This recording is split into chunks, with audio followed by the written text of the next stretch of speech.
2027 সালে যারা মাধ্যমিক পরীক্ষা দেবে তাদের জন্য ইতিহাসের পঞ্চম অধ্যায়ের একটি গুরুত্বপূর্ণ প্রশ্ন হল বিশ্বভারতী প্রতিষ্ঠার উদ্দেশ্য কী? বিশ্বভারতী প্রতিষ্ঠার উদ্দেশ্য কী ছিল? তোমাদের বলে রাখি, রবীন্দ্রনাথ ঠাকুর 1921 সালে বীরভূম জেলার বোলপুরের কাছে শান্তিনিকেতনে বিশ্বভারতী প্রতিষ্ঠা করেছিল। তিনি প্রতিষ্ঠা করার পেছনে অবশ্যই বিশেষ কারণ ছিল। সেই প্রতিষ্ঠা করার পেছনে কারণ কি ছিল? তিনি সারা ভারত ঘুরে ঘুরে বিশ্ববিদ্যালয়গুলি লক্ষ্য করেন যে সেগুলিতে পুরনো ইউরোপীয় ছাঁচে নতুনের ঢালাই করা হচ্ছে।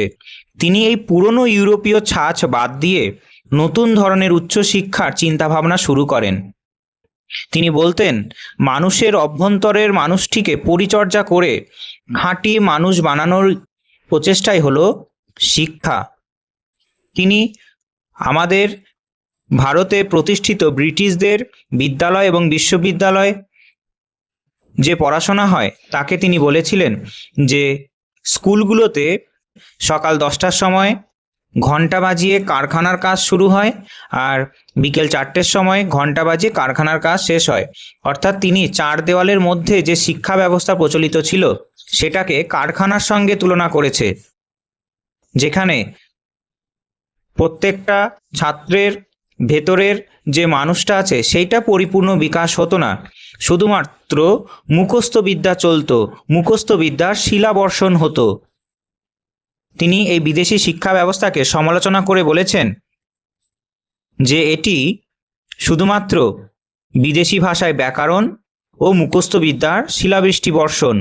এই শিক্ষার্থীর মানসিক পুষ্টি লাভের যাবতীয় সম্ভাবনা নষ্ট হয়ে যাবে যদি এই ধরনের শিক্ষা ব্যবস্থায় প্রত্যেকটা ছাত্রছাত্রী পড়াশোনা করে।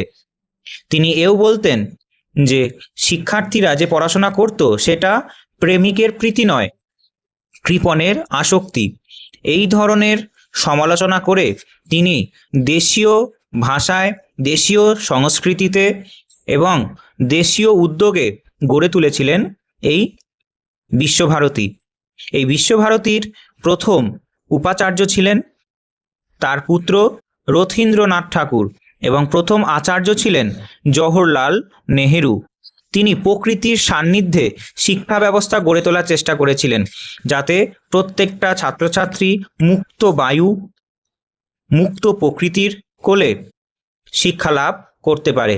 তিনি চেয়েছিলেন আমাদের দেশের সংস্কৃতি আর পাশ্চাত্য সংস্কৃতিকে একদম মিলিয়ে মিশিয়ে শিক্ষা ব্যবস্থা গড়ে তোলা।